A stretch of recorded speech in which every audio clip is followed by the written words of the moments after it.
लक्ष्मीच्या पावलांनी या मालिकेच्या येणाऱ्या भागात एक जबरदस्त ट्विस्ट आपण आता पाहणार आहोत.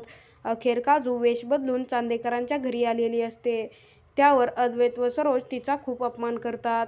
त्यावर कला त्यांना सडेतोड उत्तर देऊन त्यांचं तोंड बंद करते. त्यानंतर कलाने घरामध्ये असं काय केलेलं असतं की ज्यामुळे आबा व घरातील सर्वजण चकित झालेले असतात आणि आबासुद्धा कलाचं कौतुक करत असतात. तर आता काजू कोणत्या कारणासाठी कलाची भेट घेण्यासाठी वेश बदलून चांदेकरांच्या घरी आलेली असते आणि त्यानंतर कलाने असं काय केलेलं असतं की ज्यामुळे तिच्यावर कौतुकाचा वर्षाव होत असतो, हे आपण या व्हिडिओत पाहणार आहोत. तर व्हिडिओ शेवटपर्यंत नक्की पहा. तर इकडे मालिकेत परत एकदा आबा कलाची माफी मागत असतात. त्यावर कला म्हणते की अद्वैतची चूक झाली आहे, हे मला माहिती आहे, परंतु त्यासाठी तुम्ही माफी मागायची याची गरज नाही आणि हे सर्व प्रकरण माझ्यासाठी तर मगाशी संपलं आहे. त्यामुळे तुम्ही सुद्धा हे सर्व काही विसरून जा. तर इकडे सरोज मात्र अद्वैतवरती खूपच चिडलेली असते.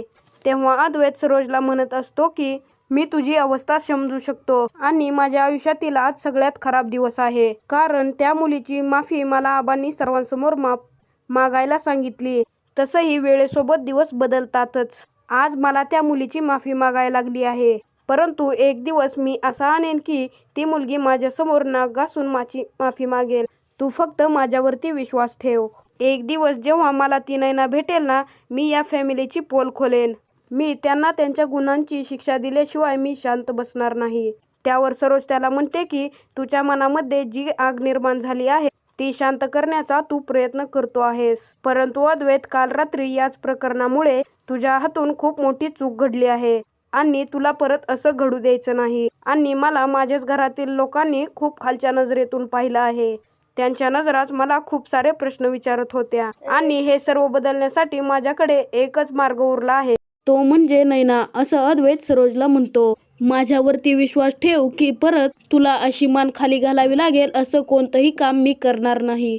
तर अद्वैत व सरोज दोघेही बाहेर आले असताना तर इकडे कला आबांच्या खोलीकडे निघालेली असते. तेव्हा सरोज तिला थांबवते आणि म्हणायला लागते, तू हा काही खेळ चालवला आहे तो आमच्या लक्षात येत नाही असं तुला वाटतं का? आबांनी तुला या घरची सून म्हणून एक्सेप्ट केले असेल, परंतु या घरातील एकही व्यक्ती तुला सून म्हणून एक्सेप्ट करणार नाही.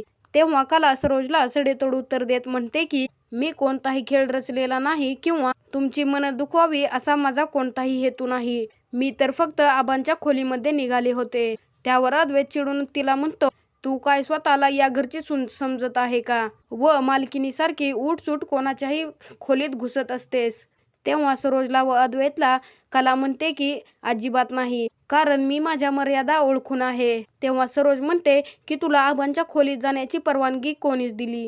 तू डायरेक्ट आबांच्या खोलीमध्ये निघालीस. तितक्यातच आबा तिथे हजर होतात व म्हणतात की मी तिला परवानगी दिली होती, मी स्वतः कलाला बोलावून घेतलं होतं. त्यावर सरोज आबांना म्हणते की मला असं म्हणायचं नव्हतं. या लोकांनी आपली किती मोठी फसवणूक केली आहे हे आपल्याला माहीतच आहे. तर आबा अद्वैत आणि सरोजला सांगत असतात की कलाने देवीची खूप छान प्रतिमा तयार केली आहे. देवीचं खूप असं छान चित्र तिने काढलं आहे आणि मला असं वाटलं की ते आपल्या देवघरात ठेवावं, म्हणूनच मी तिला बोलावलं होतं हे सर्व काही सांगण्यासाठी. तर सरोज आबांना म्हणते की तुम्ही ह्या सर्व परवानग्या तिला का देताय? का या मुलीला घरची सून मानताय? अद्वैतने तर हिला एक्सेप्ट सुद्धा केलेलं नाही आणि असंही ए मुले तू तिथं जाऊ शकत नाही असं कलाला क्षणी आबा सरोजचं तोंड बंद करून म्हणायला लागतात, देव कोणाची जहागीर नाही, देव तर सगळ्यांचाच असतो ना.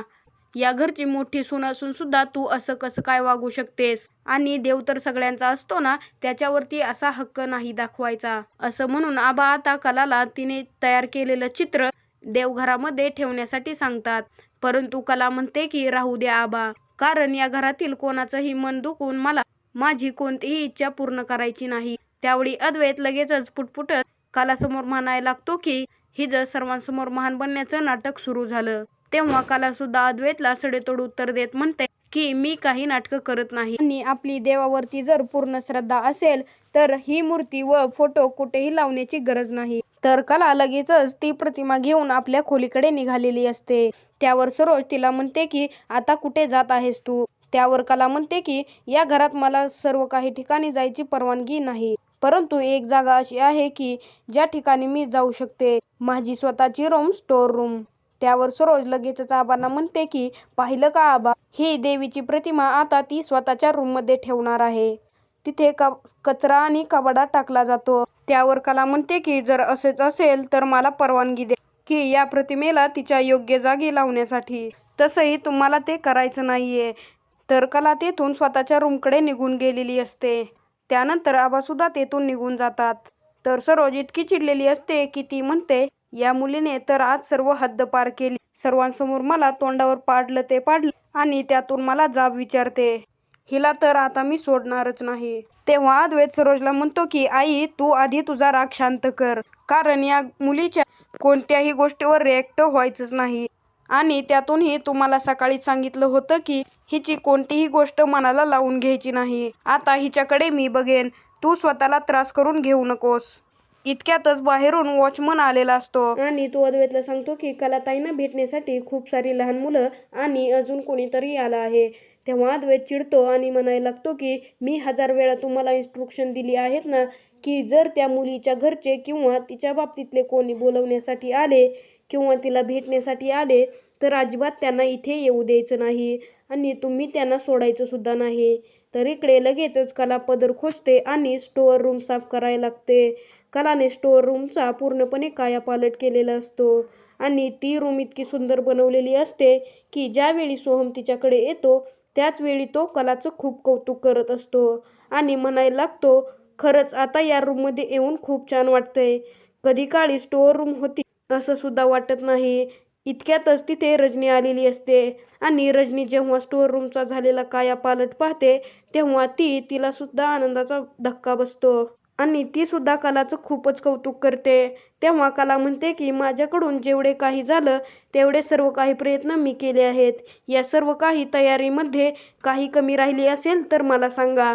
तर इकडे काजू छोट्या छोट्या मुलांना घेऊन कलाची भेट घडवण्यासाठी आलेली असते आणि तिने वेश बदललेला असतो. घरामध्ये येता क्षणी अद्वैत सिक्युरिटी गार्डवर भडकतो आणि म्हणायला लागतो, जर तुम्हाला या लोकांना सांभाळणं होत नसेल तर तुम्ही नोकऱ्याच कशाला करता.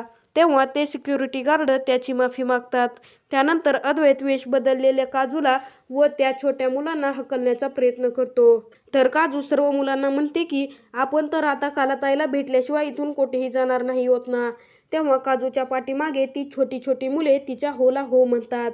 तर सरोज पुढे येते आणि काजूला म्हणते की तुम्ही लोक कोण आहात आणि इथे कशासाठी आला आहात. तेव्हा काजू म्हणते की काय आहे ना मॅडम, आम्ही इथे कलाताईला भेटण्यासाठी आलो आहोत आणि तिच्याकडेच आमचं काम आहे.